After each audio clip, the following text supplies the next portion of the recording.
everybody. My name is Philip Buckley. I'm a member of the faculty in the Justice Studies program at UMA.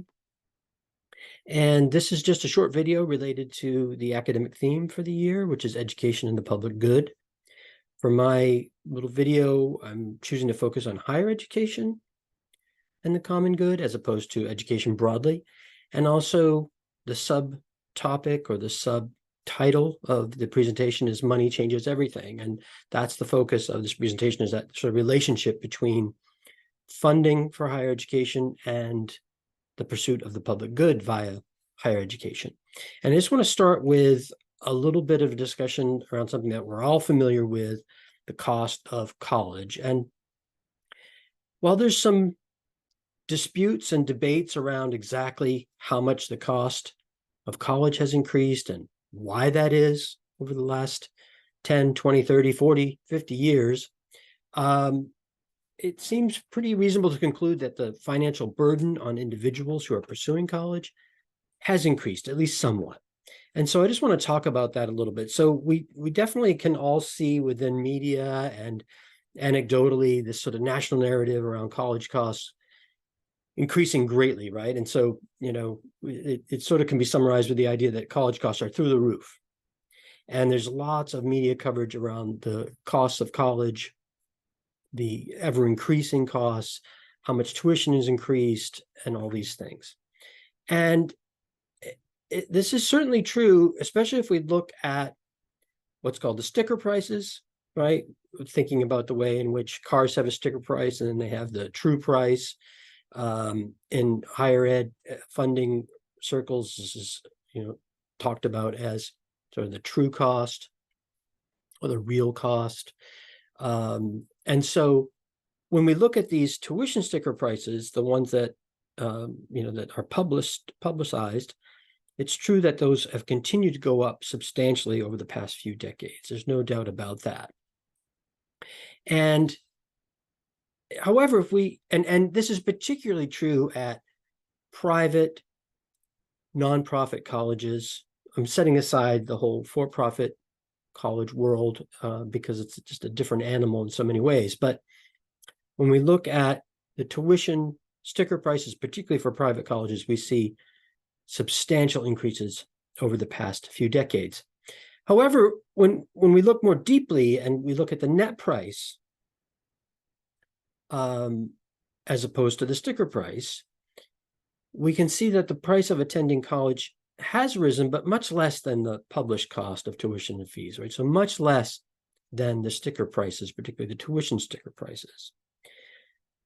And if we look at what's gone over the last decade or so, while there has been this net price increase across the board, the net price has been fairly flat over the past decade, especially for public colleges. And that in the last 10 years saw a little bit of an increase and then a reduction, and that's been sort of holding steady over the last couple of years. So some research, and at the end of the presentation, I've got the footnotes here, just to the end notes where you can find this research that I'm using for this presentation. But some research suggests that the reality around the cost of college is somewhere between these two claims. When we look at all the costs together, the personal cost of attending college has increased significantly, especially since the 1970s.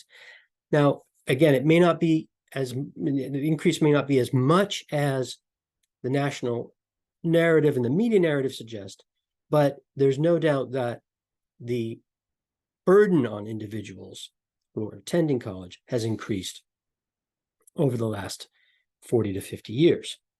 So that leads to this discussion again within sort of the national media and within society around, well, is college worth it, right? And one thing that we can see that when we have this increased personal financial burden, we see a shift in the way college is talked about. And when people talk about, is college worth it, that is primarily all about the economic costs on individuals. It's all framed on economic terms and financial terms.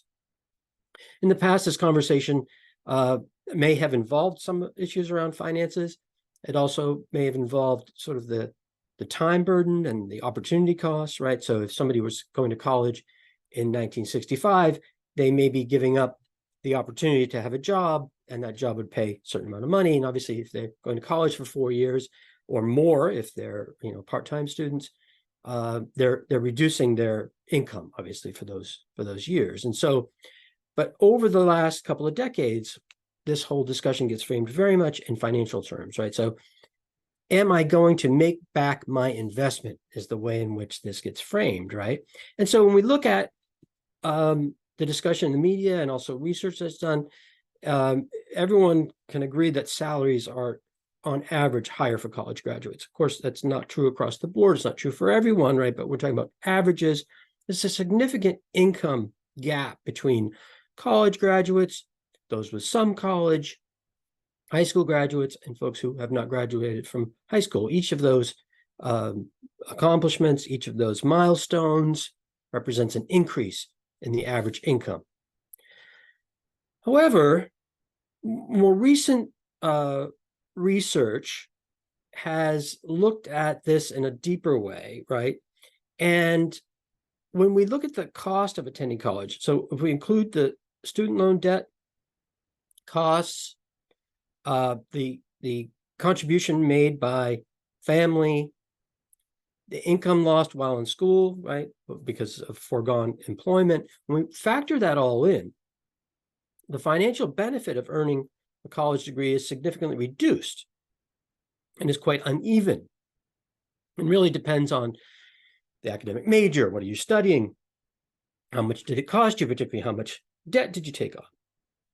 And the way in which researchers have looked at this is to look at not the income gap so much as the wealth gap. And really, and by also looking at the wealth that the student sort of started with. So obviously some students may have access to certain amounts of wealth through inheritance and whatnot, but trying to remove that factor and just looking at sort of saying, okay, how did going to college, particularly graduating college, impact the financial wealth of the individual? There's still a positive impact for attending college, but it's much smaller. And it's quite uneven. So really, there are a lot of people who go to college who are financially worse off than they would have been if they hadn't gone to college. On average, they're better off, right? People are better off for having graduated from college, but it's certainly not true across the board, and it's not such a major benefit as it is if you just look at salaries or income. So what this boils down to is, for some college graduates, going to college is worth it financially, particularly if you're studying certain majors that lead directly to employment and well-paid employment. And if you do not take on a significant amount of debt, which obviously is a cost, both immediately because you start paying it back, and then over time you're paying that back and adding interest on it as well. So it's a significant cost. For others, it just simply isn't, right? That, both in terms of what they're making for income, but particularly if you look at their overall financial standing and the total cost of going to college, it's not a financial benefit. For many, though, throughout this whole thing, doesn't matter where you end up on one side or the other, college is a risky financial investment, right? It's not a sure thing from a financial standpoint. Overall, it is a positive thing. You're more likely to come out ahead financially, but it's a risk that you're taking on if you decide to go to college. So what this cost shift means in terms of society and in terms of this theme of education and the public good is that, college, like so many things, becomes more deeply understood as an economic transaction framed by the market. So I'm not saying that just because college costs more on an individual basis in terms of the burden that you bear to go to college, that means it becomes framed by this market discourse. There's so many reasons why we think about things through this market lens throughout society, particularly since the 1980s, right? And there's lots of research on that. It talks about how so many things within society have become understood through this market lens. But in addition to that being sort of a broader social change, when we see something like college being so closely linked to finances, in part because the cost becomes so significant for individuals, it works very well with this discussion around market-based values, right? And so college, when we're talking about, is it worth it? What is college all about? How should we value it? It becomes very much connected to this market-based thinking, right?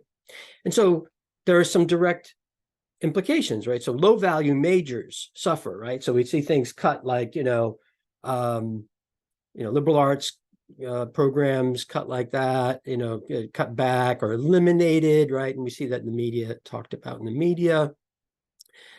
How much that's, true across the board is debatable, but there certainly are examples of that. And then with them being cut, but then within institutions also, in terms of salaries that faculty receive, funding opportunities, that sort of thing. There are sort of hierarchies or tiers, right? With the high value majors, where there's a lot of demand because students are confident that they're going to make back their investment, going down to the lower value majors. Colleges, as we've all seen, become these sort of career development centers. Now, of course, college and work have always been connected to each other. That's not a new thing, but what we have seen shifting over the last few decades is this placing of career and business interests sort of at the center, highlighting them. It becomes much more preeminent. And when we start thinking about students as customers rather than as students, right?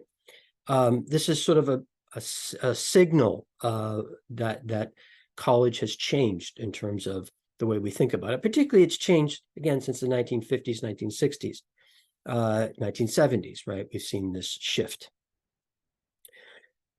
We also see that within college that job skills, especially job skills with immediate application, become emphasized. And sometimes this works out well for students, sometimes it doesn't, right? We saw the big shift towards computer science, which certainly had some financial benefits for students. That's become a little more questioned now in terms of the availability of work in those areas as students sort of flooded those majors. But we definitely see where, both in terms of what students are studying and what studying certain things looks like, job skills become really central to thinking about college. And overall, we see with this, so one set of goods, things that are related to finances and economics, both the private financial benefit and the greater public economic benefit. These things become central to the mission of the college. Even if the mission statement doesn't change, the way in which institutions think and act does, right? As these issues around the financial benefit for individual students and the contribution that higher education makes to the overall economic situation, right? Particularly the economic growth. These things become increasingly central to our way of thinking about college. And on the flip side, other goods or benefits get squeezed out of this equation, right? And so thinking about even like personal growth that's outside of the sort of financial prospects that a student has. As Socrates talked about, the unexamined life's not worth living, right? And so Socrates, promoted this idea of the examined life, about reflecting on the meaning of life and reflecting on who you are and what's valuable and what's important. And within liberal philosophy, Western liberal philosophy, this emphasis on what the good life is and thinking about what does it mean to have a good life. Those things have been connected to the liberal arts historically and become decentralized or de-emphasized within the college experience. All public goods outside of this economic sphere also get squeezed out or sidelined, right? And so when we think about education as a public good, it becomes much more difficult to place those things at the center of what college is all about. And so we can think about that this shift in cost has a cost of its own. And what does that mean? Well, one thing is that access to college becomes less equal. And not just, and generally speaking, access to college has become greater, right? Has been more open. It's easier to go to college today than it was in the past. It's greater equality is distributed, but access to certain colleges is limited, and access to certain types of colleges is limited based on your ability to pay. Obviously, there's this, I'm setting aside the whole issue of financial aid. Financial aid has an impact and increases the ability of lower income families to access college. but particularly with the emphasis on loans over grants, that becomes less clear that that's actually an aid from a financial standpoint, as opposed to limitation or restriction. This also may be one reason why college enrollment has been declining, right? Which is something across the board that we can see, across the United States, where, and part of this is demographic, right? The number of students who are college going age. But some of this could very well be connected to the idea that, rightly or wrongly, folks believe that the cost of college is great and that it's becoming an open question whether or not it's worth the financial investment that college involves. So as people look and see, okay, this is what the burden I'm going to bear to go to college becomes higher and higher, makes sense that people would be less interested in pursuing that, particularly when we frame the value of college around financial gain. The college experience changes. Again, certain things become de-emphasized. The discussion becomes, centered around, well, is something worth doing? That question is answered by how it impacts your career goals, your career prospects. Excuse me. And things that are sort of the values of the liberal arts education, things like personal reflection, cultural awareness, ethics, civic values, all these things become diminished because they don't have a clear enough connection to financial gain. Of course, there's also research out there shows that some of the things that students learn and benefit from a liberal arts education actually has a positive career impact. It's interesting to see those things where, we actually start to argue for the liberal arts within the same framework, right? That's promoted by this sort of neoliberal discourse around what's important, market-driven discourse, right? But nonetheless, even if we can make that argument, those things have become diminished and are no longer as central to the college-going experience. Public goods, particularly those that don't have direct economic value, are displaced. Again, are not something that is at the center of what it means to be college educated. And to some extent, that makes a lot of sense, right? Because if we're saying that we need to do a certain thing to benefit the broader public, but you, individual student, which is a segment of the population, you're going to actually bear the cost of that, doesn't really make sense, right? If something is going to benefit the public, then the public should bear the cost, right? And increasingly over the last several decades, we have seen that the public is bearing much less of that cost than the individual is. And these are things like equal opportunity, right? So it becomes harder to argue that, well, we should promote college because it promotes opportunity and we should promote equal access, and that income shouldn't be a great hindrance. Low income shouldn't be a hindrance to pursuing college education. That becomes a harder argument to make. Things that are related to education for citizenship, right? That becomes also less central to what it means to be college educated, right? Thinking about preparing for leadership roles in the society, preparing for active citizenship in society. Those things don't have direct economic value, so they become displaced. Historical and cultural literacy. Again, these are things that are valuable from the perspective of living in a multicultural liberal democracy, but they're not necessarily things that directly translate into economic value. So again, they become displaced. We also see the impact on research, right? Some forms of research are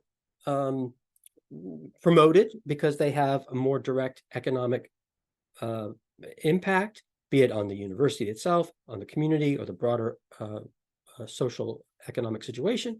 And some forms of research get sidelined because they don't have that sort of direct economic impact, right? So these are the kind of things that we think about being in a public good, right? Which again, we can debate what public goods are and what should be valued or not, but things that are public goods, however we define that, if they don't have this direct economic value, they become displaced, particularly if they don't have a direct link to a student's financial future. And so that's all I wanted to say. Here's the sources where you can find that. There's all kinds of great stuff around the financial changes within higher education. And I'll just leave you with the question, given this impact and this relationship, what is there to do? Well, the strongest response to that may be increasing funding for public education. That also may be thinking about, maybe de-emphasizing loans, shifting towards more grants, providing free access to public education. These are all kinds of things that are put out there as possible responses to the situation, but there certainly is not one answer, and I'll leave that up to you to contemplate.